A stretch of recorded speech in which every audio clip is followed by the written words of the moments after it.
वक्फ सुधारणा विधेयकाविरोधात All India Muslim Personal Law Board देशभर जनजागृती करत असून त्याचाच भाग म्हणून भिवंडीत शांतीनगर येथे तहफूज-ए-औकाफ कॉन्फरन्स सभेचे आयोजन भिवंडी शाखेच्या वतीने करण्यात आले। या सभेच्या अध्यक्षस्थानी महाराष्ट्र प्रमुख मौलाना महमूद अहमद खान होते। वक्फ मालमत्तांवर सहकारी हस्तक्षेप वाढवणाऱ्या विधेयकाचा यावेळी तीव्र निषेध करण्यात आला। मुस्लिम पर्सनल लॉ बोर्डाचे राष्ट्रीय प्रवक्ते डॉक्टर सय्यद कासिम रसूल इलियास यांनी प्रमुख मार्गदर्शन केले, तर खासदार सुरेश म्हात्रे उर्फ बाळ्या मामा, कळवा मुंब्रा आमदार जितेंद्र आव्हाड, मालेगावचे आमदार मुफ्ती इस्माईल कासमी, भिवंडी पूर्वचे आमदार रईस शेख, मुंबईचे आमदार अमीन पटेल, मौलाना जहीर अब्बास रिजवी आणि मौलाना अब्दुल जब्बार महिरुल कादरी आदी मान्यवर मंचावर उपस्थित होते।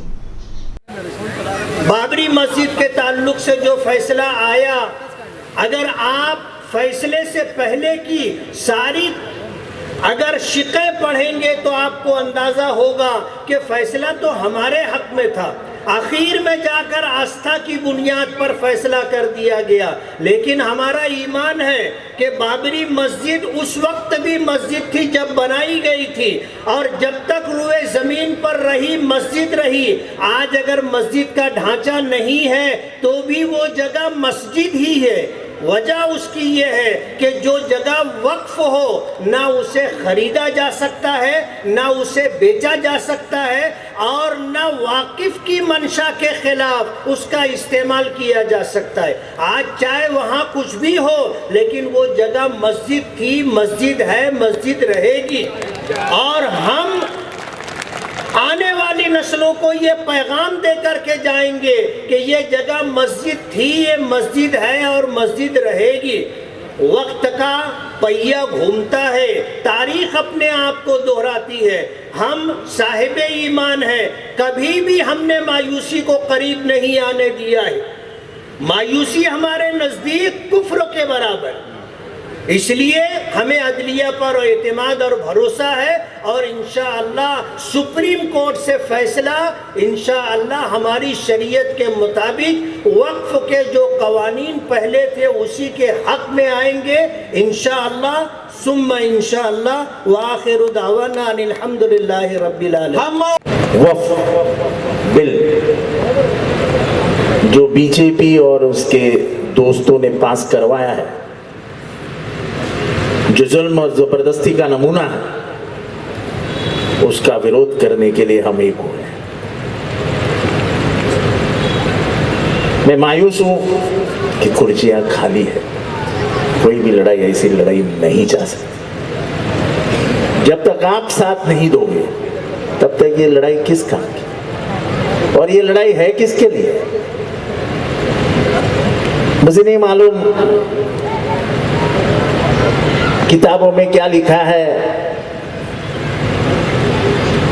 पर मैं एक सवाल पूछना चाहता हूं, कब्रिस्तान के लिए जमीन कहां से लाओगे? मस्जिदों के लिए जमीन कहां से लाओगे? ये सरकार यही चाहती है कि तुम घटने पे आ जाओ। कब्रिस्तान चाहिए, जाओ कलेक्टर के पास घुटने के बल खड़े रहो, मांगो उसके पास कब्रिस्तान दो भाई, कब्रिस्तान दो, देगा गवर्नमेंट। और अगर नहीं देना है तो जैसे अदानी को यतीम खाने की जमीन दे दी, एक बड़े रास्ते पे, याद है ना तुमको? देखो कुछ गलतियां हमारी भी हुई है। वक्फ ये दान है, दान चैरिटी है, और वंस एक बार तुमने दान कर दिया तो वापस लेने का हक तो तुमको किसी को भी नहीं है। जैसे महाभारत में है कि कर्ण को बचाने के लिए भगवान ने उसको कुंडल दिया था यहाँ पे, तो उसके शरीर को कोई छेद नहीं सकता था, तो भगवान ने खुद जाके उसको दान मांगा कि तेरे कुंडल दे दे, तो उसने कुंडल निकाल के दे दिए, वापस नहीं ले सका और मौत को बुलावा दे दिया। तो दान एक ऐसी चीज है जो दी जाती है वो वापस नहीं दी जाती। जब हमारे पुरखों ने कोई जमीन अपने दिल से मुसलमानों के लिए, इस्लाम के लिए, धर्म के लिए दी है तो दी है, तो हमारे हाथ उस गलतियों की सजा आने वाले नस्ल को नहीं मिलनी चाहिए। तुमको कानून बनाना है, बनाओ, लेकिन ये कानून बनाओ कि वक्फ की जमीन जो भी बेचेगा वो जेल में जाएगा। लेकिन ये कानून मत बनाओ कि सरकार वक्फ की जमीन बेचेगी। वो तुम्हारे बाप की जमीन नहीं, हमारे पुरखों की जमीन। और ये हिंदू मुसलमान का कुछ लेना देना नहीं है इसमें। ये सीधा सीधा दस्तूर पे हमला है।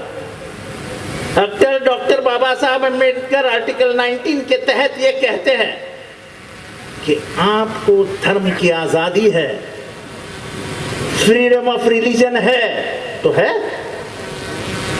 अगर हमारे धर्म में, इस्लाम में कहा जाता है कि वक्फ की जमीन का इस्तेमाल सिर्फ इस्लाम के लिए होगा, धर्म के लिए होगा, वहां पे कब्रिस्तान बनेंगे, वहां पे मस्जिदें बनेगी, वहां पे तालीम के लिए अदारे बनेंगे, मदरसे बनेंगे। बनेंगे क्यों नहीं बनेंगे? बनेंगे, हमारा हक है। आप क्या करना चाहते हैं? आप कौन से जमीन की बात करते हैं? मस्जिद के? अरे दिल्ली में जो सबसे बड़ी बड़ी जमीनें हैं जो खुली दिखती है, किसकी है? हुमायूं का मकबरा जिस जगह पे है उसके बाजू में 17 एकड़ की जमीन है, वो किसकी है? वो जमीन वक्फ की जमीन है।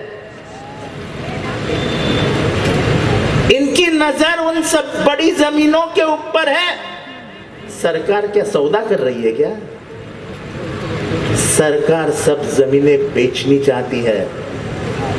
आपको मालूम नहीं है, जब ये सब चालू था तब आरएसएस का जो मुखपत्र है, जिसको ऑर्गेनाइजर कहते हैं, उस ऑर्गेनाइजर में एक लेख आया, एक लिख के आया कि जितनी बड़ी जमीनें मुसलमानों की है उससे बड़ी जमीनें क्रिश्चियनों की है। आपको मालूम है उसके बाद क्या हुआ? 24 घंटे के अंदर वो पूरा ऑर्गेनाइजर का जो किताब छप के आया था वो वापस ले लिया, क्योंकि दुनिया से दबाव आया कि आप ये नहीं कर पाओगे।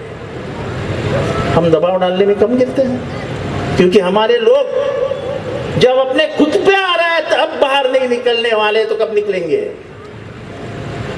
कि सुप्रीम कोर्ट वैसी ही चाल चलनी चाहिए जैसे सरकार को चलनी है, क्योंकि सुप्रीम कोर्ट का एक हक है जिसको हम जुडिशियल रिव्यू कहते हैं। लोकसभा में पारित हुई कोई भी चीज सुप्रीम कोर्ट रिव्यू कर सकती है, वो सुप्रीम कोर्ट कर रही है।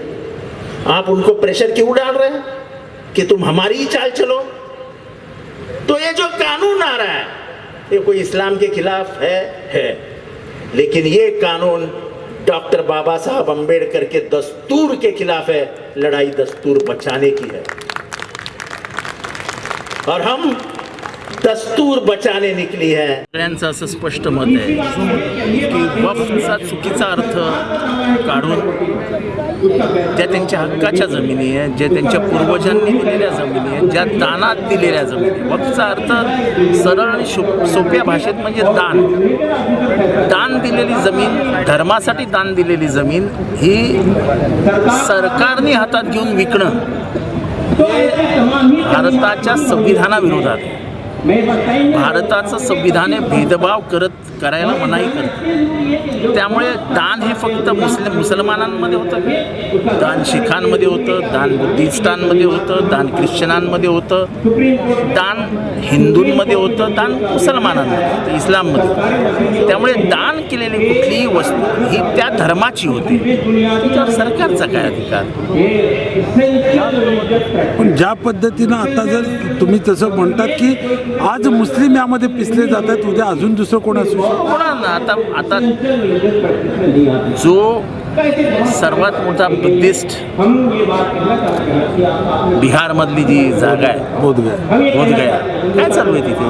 हेच चालू आहे. जे ज्यांचं आहे त्यांच्याकडे राहू द्या ना, जे ज्यांचं आहे त्यांच्याकडे राहू द्या.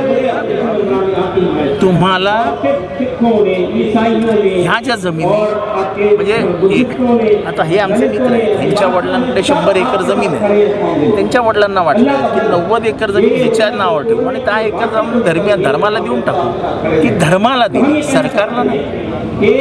त्यामुळे त्याचा वापर धर्मासाठी झाला पाहिजे हे सरकारने बघायचं. जर त्याचा गैरवापर झाला तर करणाऱ्याला जेलमध्ये टाकेल.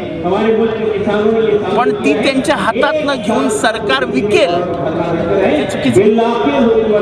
ज्योती राजू वाघ आहे. मी एक सिंगल मदर आहे. मी पर्टेडमध्ये 1 वर्षापासून वर्किंग आहे. माझ्या काही सेव्हिंग्स होत्या त्या मी पर्टेड येथे गुंतवणूक केल्या आणि येथून मंथली 5% असे रिटर्न्स मी मिळवले आणि त्या रिटर्न्समध्ये मी माझा घराचा अतिशय उत्तमपणे सांभाळ केला.